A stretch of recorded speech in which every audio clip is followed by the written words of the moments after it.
Hi everyone, welcome back to my Student Life Tips video series in collaboration with EVOLVERE Mental Health. This month I thought we could do a Q&A, so we reached out to EVOLVERE community members and got so many wonderful questions. I will try to answer as many of them as I can today. So first, I got several questions to the effect of, did you always want to be a doctor? And when or how did you know? I was one of those people who wanted to be a doctor since I was like 5 years old.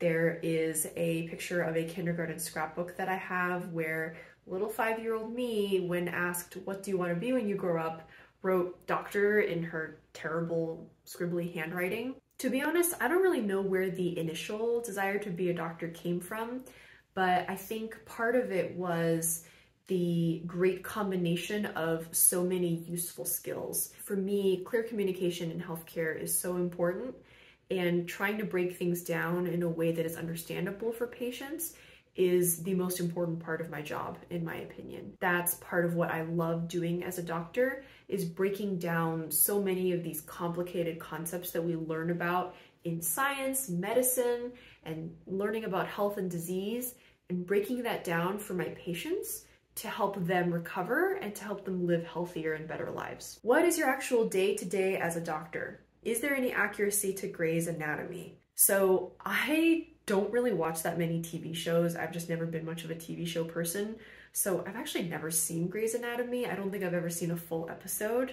So I can't speak to the accuracy of Grey's Anatomy. My day-to-day right now varies a lot because I am a resident physician, which means that I graduated from medical school, but I am undergoing special training to become a family physician, which is a separate established specialty. And so what that means is that maybe for 3 weeks, I'll be doing a clinic rotation focusing on substance use and addiction medicine. And then for 3 weeks, I am working in the hospital, taking care of patients who are hospitalized. And then for 3 weeks, I'm doing something else.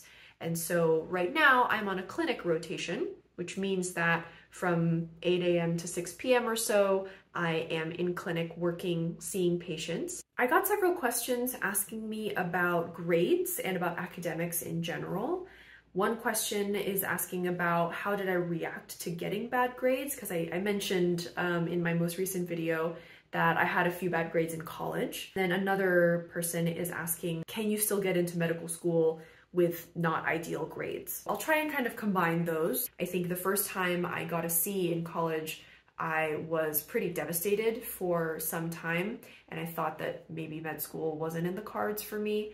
But one of the things that I've realized going through this process is that it's not so much that one bad grade is going to doom you to never be able to get the career that you want, but you have to be able to bounce back from that and you have to improve. It's okay to struggle a little bit, especially at first, but if you can show an improvement and you can show an upward trend, then that's what's important. It shows that even if you're not doing so great in the beginning, you can learn, you can take feedback, and also to be able to take ownership and take accountability for your mistakes. In addition, there are a lot of people who get into med school despite not having great grades in college, but usually you'll have to do a little bit of work in between.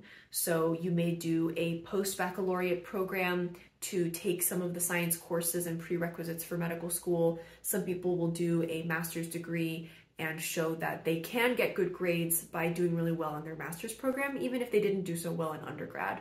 Of course, this also goes for people who did not go into college intending to go to medical school.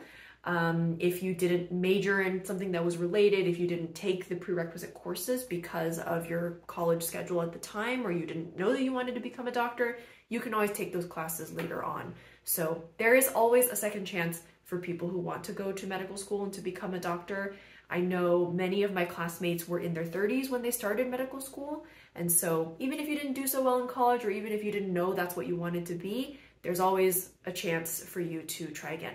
The next question that I got is, how involved were you in extracurriculars? I was actually really involved in extracurricular activities in high school, college, and even in medical school. I just have a lot of things that I get excited about. I was able to earn a scholarship to go to college, and so I was part of an association related to that scholarship when I was in college and had several leadership roles through that. I also did some research relating to psychology, which was one of my majors in college. I did that during my college years, especially junior and senior year. I was also pretty involved in musical activities in college. I was in wind ensemble and the symphony orchestra for my college as well. I'm a percussionist and I play a couple of different instruments, so that's always been a big passion of mine. I have a couple questions relating to health. The first one here is, between a lack of activity and weird calf food, I gained a ton of weight freshman year and now I'm trying to work it off. It's hard because I feel like there are always reasons for me to be glued to my computer. Do you have any student fitness tips? Yes, this is a very common concern for college students. The freshman 15 is real. The biggest thing that I stuck to in college was trying to walk and use public transportation whenever possible. A lot of college campuses are structured so that you can walk. Of course, this is not true for every campus, especially some of the more commuter-heavy campuses. But I would try to allocate some extra time for me to walk from class to class, for me to walk to get food and things like that. I think diet culture can be a really big problem, especially among students. And so usually what I will tell people is just focus on eating a variety of foods, especially a variety of colorful foods that can help get some more wholesome foods into your diet. And then to some degree, portion control can be helpful as well. So let's say if you're at the student cafeteria, eat from the small plate rather than getting a big plate to put your food on. That can actually make a big difference in how much you eat in the end. Another thing that I think is important to mention is that physical activity can look really different for different people. Running outside or walking. Some people clean the house and garden, dance, winter sports, swimming. There are a lot of different types of ways to get in physical activity, and it doesn't have to be going to the gym if that's something that you're not interested in. Also, don't underestimate the power of small actions throughout the day. Don't feel like you have to reserve 1 hour every day to do nothing but exercise. You can work in activity in little spurts throughout the day. If you have 5 minutes in the morning, 5 minutes before lunch, 5 minutes after dinner to get in a little bit of physical activity, that adds up and that makes a difference as well for health. I got a couple of questions asking about if I ever struggled with my mental health in school, or if I always valued mental health, or if I had to learn to value it. Growing up in a more traditional Chinese household, mental health was something that you didn't really talk about. You kind of just pretended that mental health issues didn't exist.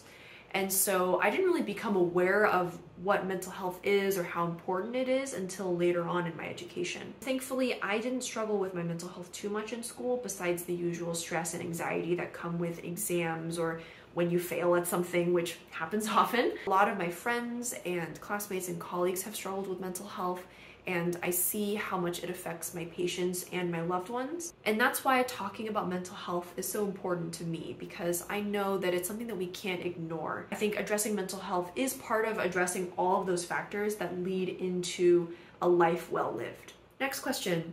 I love that you talked about first-gen student struggles. It can feel so isolating. Can you relate to feeling isolated? If so, how do you deal with that? Yes, I can definitely relate to feeling isolated. I'm a very extroverted person, and so I gain a lot of energy from being around people, but there are definitely times in medical training where you're by yourself studying for an exam all day, every day, or even when you're in clinic or in the hospital and you're dealing with patients, but you don't really get to see your loved ones, or you're missing out on milestones. I have to say, no, I can't go to your wedding because I'm working in the hospital that day. Or something happens in my family and I'm not able to get to them in time because of my work schedule. That can feel really isolating and difficult. I think one of the ways that I have found to deal with that is to schedule time with friends and with loved ones and people you care about. When you know what the next few weeks are going to look like for you, work-wise or school-wise, then set aside time to connect with people regularly. This could be as simple as a phone call once a week to your mom, which I still do to this day, or video chats with friends who live far away, or scheduling a time when one of your friends happens to be in town for the weekend where the two of you can get together and spend some time with each other and catch up. I think those moments are really important to kind of reconnect yourself to the wider world, because especially when you're in training or you're in school and you're just spending all day staring at a computer screen or working in the lab or working with patients, but you don't get to like see faces that are familiar to you, it can be really difficult. So it's nice to set aside some time for you to connect with who you are as a person and how you relate to the people in your life that are the most important. I think also part of dealing with isolation is also learning how to spend time with yourself, learning how to take care of yourself and to give yourself that time to rest and recharge and recover, because we all need that. That can also help you feel less like it's isolation and loneliness and more like it's just rest and recovery. I got a few questions asking me about tips for de-stressing and finding balance. One of the ways that I personally de-stress is through journaling. I have found that to be really helpful for myself to get my thoughts down on paper. And I do mean paper. I don't journal digitally. I don't type up my thoughts. I write them down with pen and paper.